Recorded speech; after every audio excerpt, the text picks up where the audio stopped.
So, good afternoon, friends, once again, and we are in lecture number 11.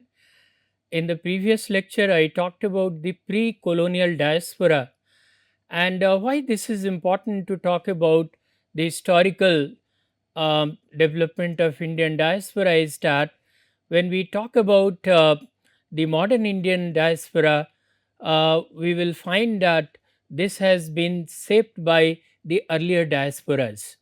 So, pre colonial diaspora primarily comprised the people who went abroad for trade and commerce or for propagating their religion. And again, one significant thing is that the people of this diaspora have left no fictional accounts of their border crossing. So we are not exactly well informed about the experiences that they had, and those were different times. And these people migrated, and then they assimilated with the local population, and many of them, permanently settled in the countries in which they went. So that was a different kind of diaspora.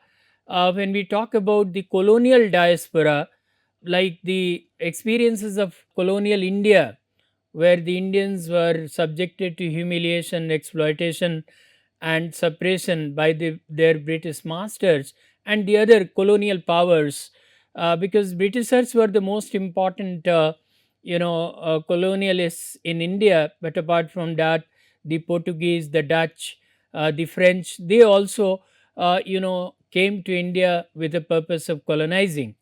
So in the colonial Indian period, the diaspora mainly consists of people who are taken to different parts of the world as indentured laborers, and this became important for the British Raj, because the evolution of slavery in 1830s led to shortage of labor in their colonies, and as a result they needed cheap labor to develop their colonies. And so they took a lot of Indians from India. Now these indentured laborers were certainly one of the most important people that form colonial Indian diaspora, but it was not the only people who were taken abroad during the colonial period. There were other people also who migrated, uh, and these people migrated to other colonial uh, countries or other colonies of Britain, mainly for the purpose of trade and commerce. And then they left a lasting legacy in that they left an indelible mark on the culture of the country to which they migrated. So, when we talk about colonial diaspora, which in popular literatures is termed as old diaspora, we find that this kind of diaspora, which mainly but not solely consists of indentured laborers who are taken from India to different parts of the world, especially Mauritius, Fiji, Caribbean countries, Guyana, Trinidad, Suriname, and then many of the people later on also migrated to East Asian countries, Malay, and other places. You know, this, as I said, began after the evolution of slavery, and the need of it was informed by the need for labors in the British colonies, and these people contributed significantly in the economic activities of the British colonies at that point in time. So it began during the early 19th century and continued until the end of the British Raj, as per the records. And I quote Rao, who observes, Britain abolished slavery in 1833, and other colonial powers such as France, The Netherlands and the Portugal followed suit. Without the labor of African slaves, their colonies then desperately needed manpower to work the sugar and rubber plantations. To meet this demand, the British established the system of indentured labor migration from the Indian subcontinent. And it's important that these indentured laborers from India, who mostly belong to the Bhojpuri and Awadhi belt of Bihar and Uttar Pradesh, um, they are also known as Girmitiyas. In fact, the word Girmitiya is a deformed form of permit. In Bhojpuri, we can say that.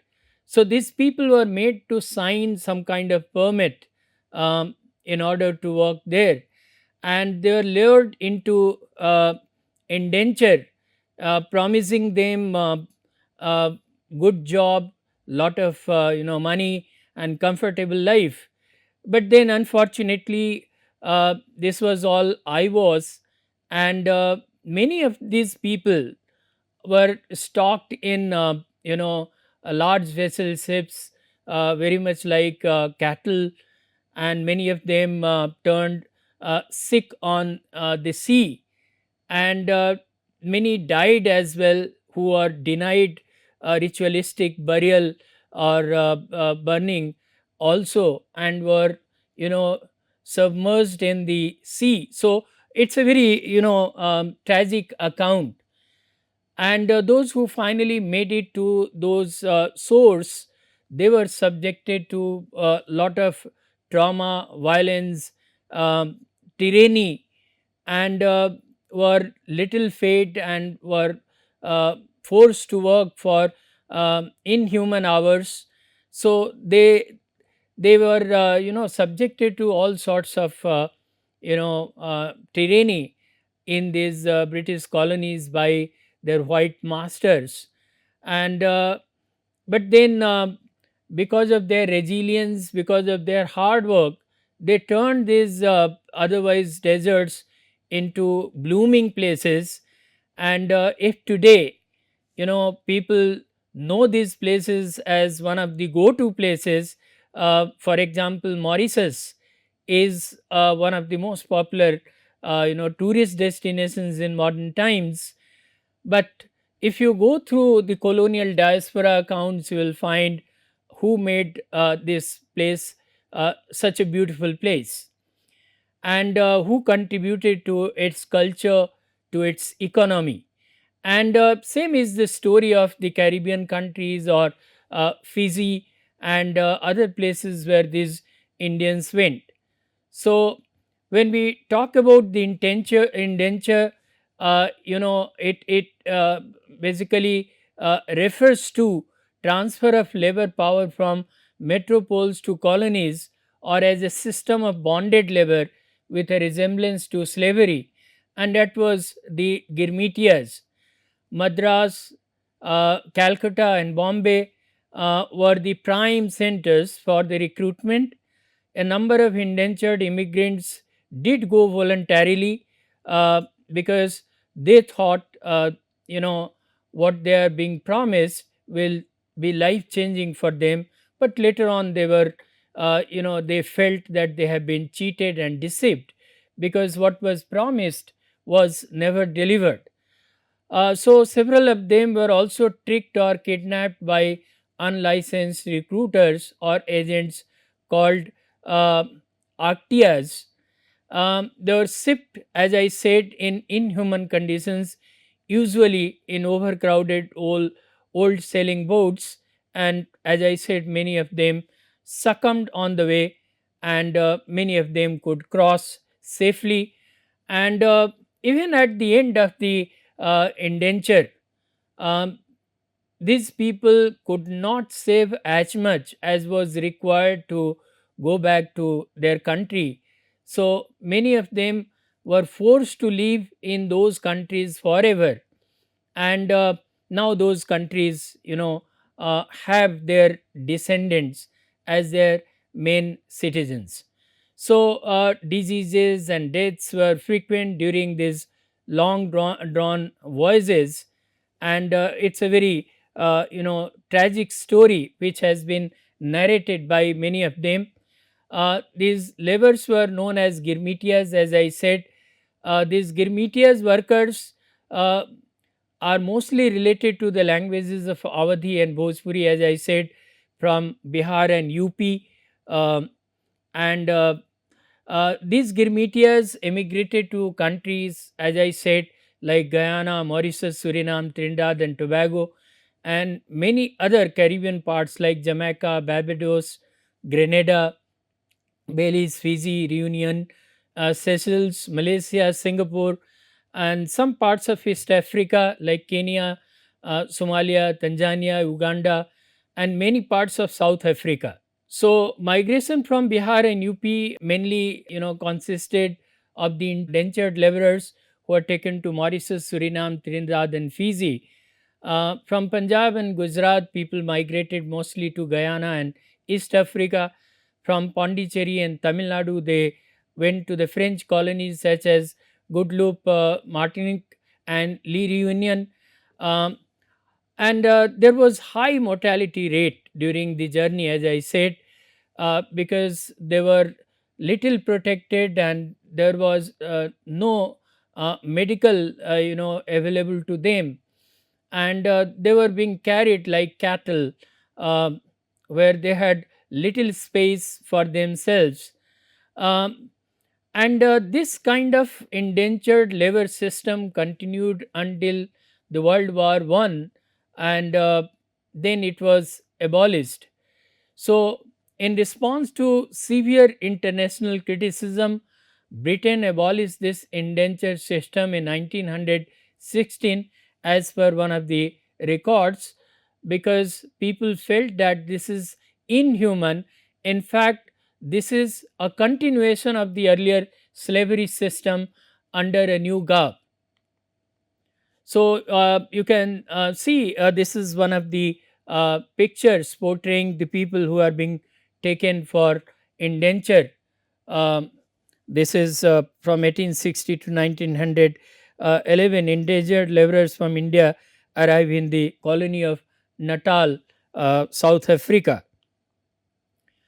Gradually, it became a mass migration to provide cheap labor to British and other European colonies.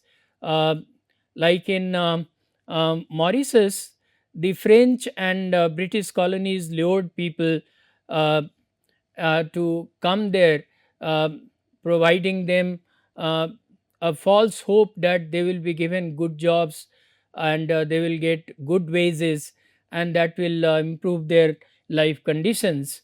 But then, when people finally went there, they found out that none of these promises were kept by their colonial masters. And in fact, they encountered a world that was, uh, you know, non human kind for themselves, and they were subjected to, lot of violence, lot of trauma, and lot of tyranny by them.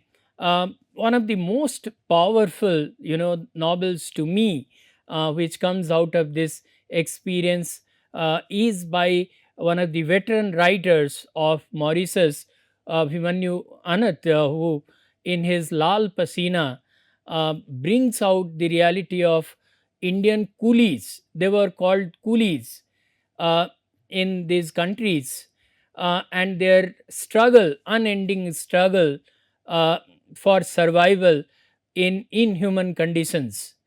So, this Lal Pasina, in fact, stands for their sweat mixed with their blood, which irrigated the otherwise hostile land of Mauritius, and accounted for its sugar plantations, so much so that this country came alive.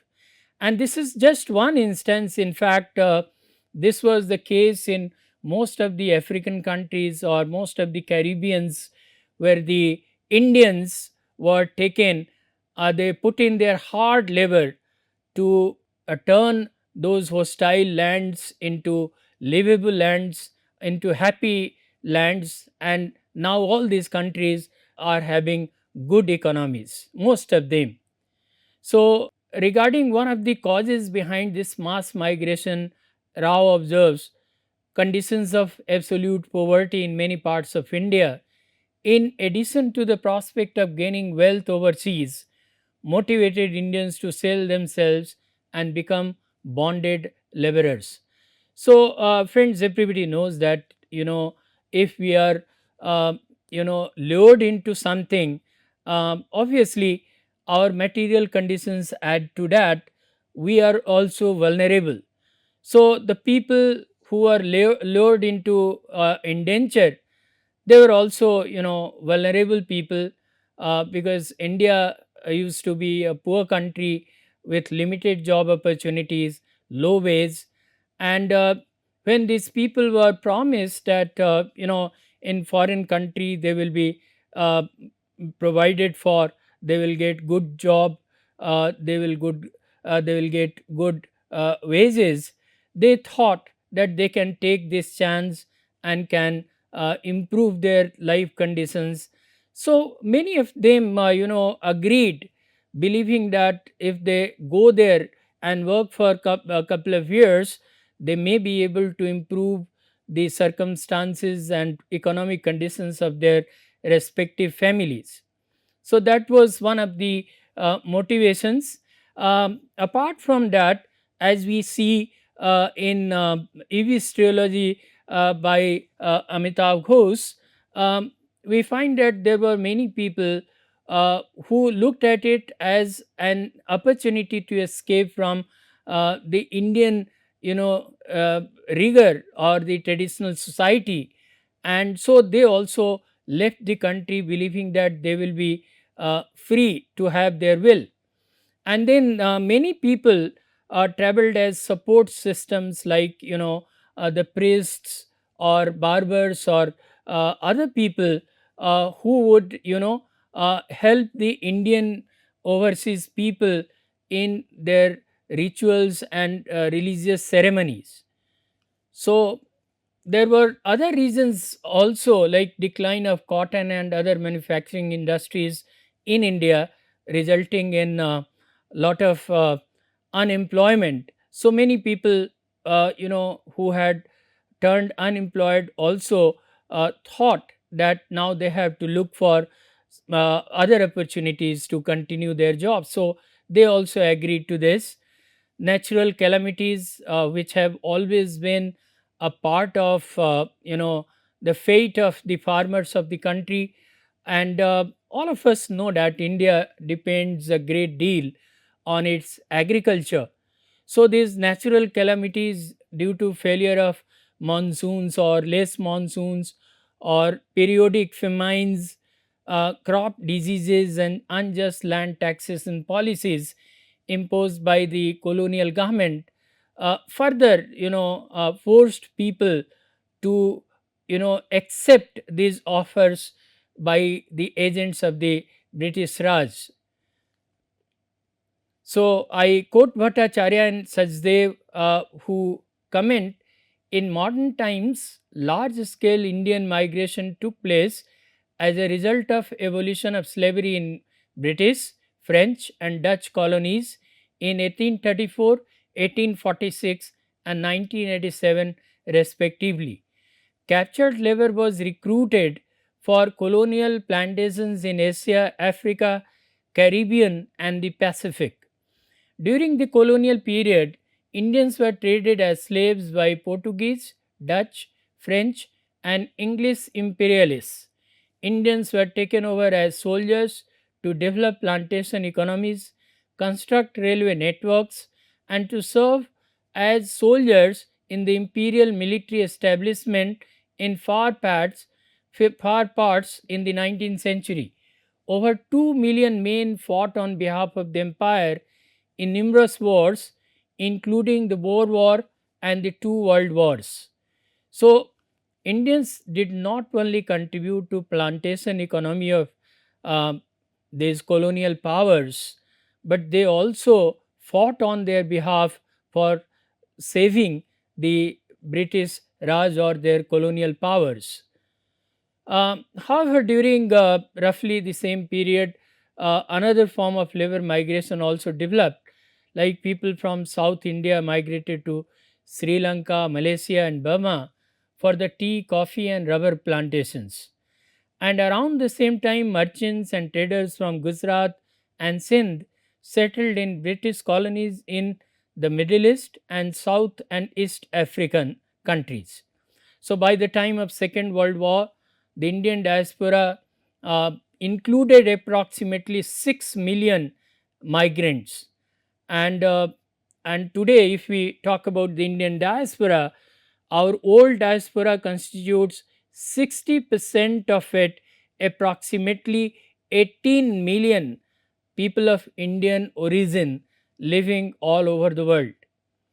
So, there are some other instances of migration also during the colonial period. As I earlier said, during the 18th century, Indian ayahs or nannies to look after the children of you know the people in the host countries, knockers or household servants, munsis or tutors, laskars or seamen, they all immigrated to Britain. Indian soldiers, as I said, 1 million soldiers fought in World War I, and 2.5 million people of Indian origin they fought in the Second World War.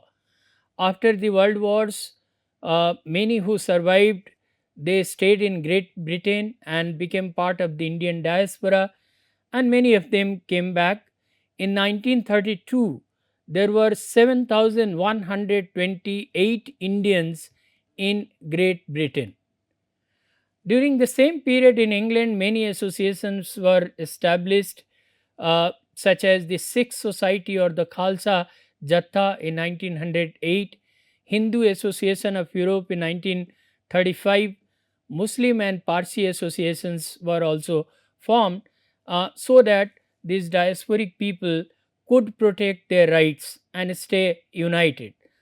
These associations, provided for the network of transnational Indian diasporic community, and they helped them in staying together, protecting each other, and fighting for each other's rights. Apart from this, the missionary activities of Belgium, Denmark, Germany, France, and Portugal found India as a fertile ground for Christianity. So they not only converted Indians but brought them to Europe as well. So during the colonial period, the Indian diaspora faced lot of challenges, and as I said earlier, the different generation of diasporic people or the Indian diaspora in different periods had its own typical share of challenges and problems. So the challenges that the earliest diaspora faced were different compared to the challenges faced by the colonial diaspora, and then the post-colonial diaspora has some other challenges.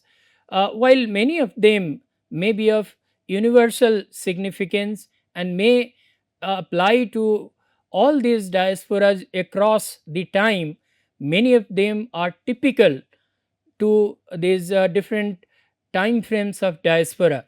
So, while talking about the colonial diaspora and its challenges, mostly we found that they fell prey to exploitation and oppression, and they were forced to lead a life which was very much like slave like condition. How the slaves were traded and how they were forced to live in inhuman conditions, uh, being provided for uh, very little very little food, with no medical protection or protection of their rights. So the Indian diasporic people during the colonial period were a little better than these slaves, and almost shared the same kind of deplorable condition of living in these colonial countries where they were taken. So their living condition was very abject. They were easily subjected to physical punishments and were not allowed any rest, even if they were ill or not capable of working. They had no legal rights, so they were not able to voice their opinions or their concerns. And that is the reason so little has come by way of an account of their life during the colonial period, other than some accounts in the history books. They were also subjected to racial discrimination, and their citizenship was treated as second class. They were also othered and segregated because of their race. This was also very interesting to note that they neither belonged to the black or the white community. So even the blacks also othered them, although the blacks did not have, so much right as the whites. But the blacks in Africa also othered the Indians because they were of a different race. So the Indians were sandwiched between the white and the black, and so this racial discrimination and segregation was also an integral part of their life. Resistance and awakening, all of us know, you know, if we are suppressed and oppressed, there comes a time when, we feel like protesting, revolting. So the Indians, who are subjected to this kind of inhuman treatments, gradually they gathered the strength and courage to organize, and they started, organizing strikes, sending their petitions, and staging protests to have better wages and better rights. And in the meanwhile, we saw that Gandhiji, started civil rights movement in South Africa, resulting in the liberation of black and Indian people in South Africa.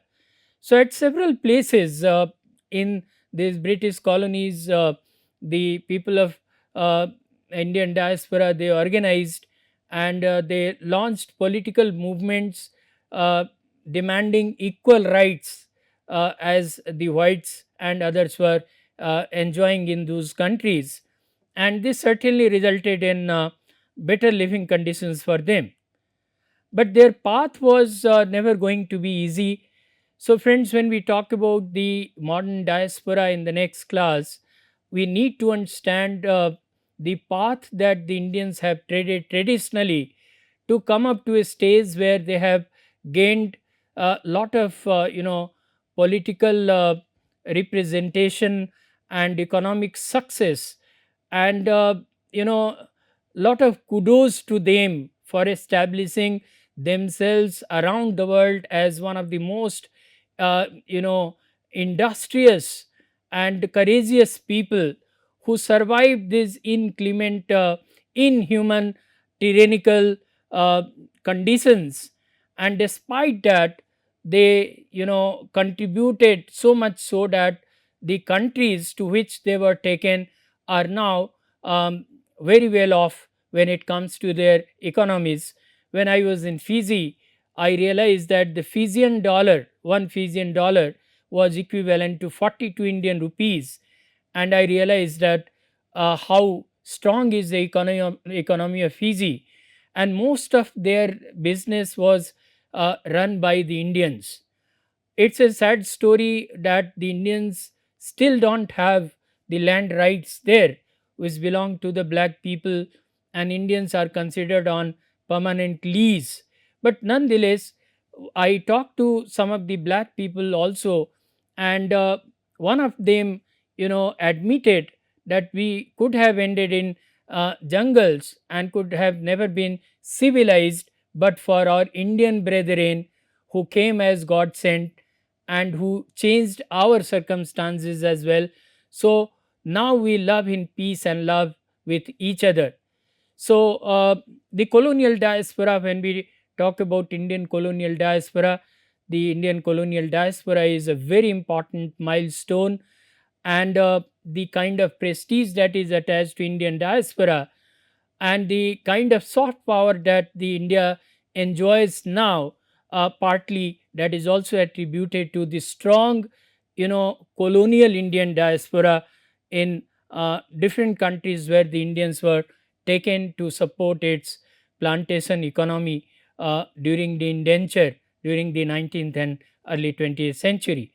So these are some of the suggested readings that you can refer to for much more in depth information on colonial Indian diaspora. I thank you very much for your patience and for your understanding. In the next class, we talk about the third phase and the contemporary phase of Indian diaspora, that is post colonial or modern Indian diaspora. Till then, thank you very much.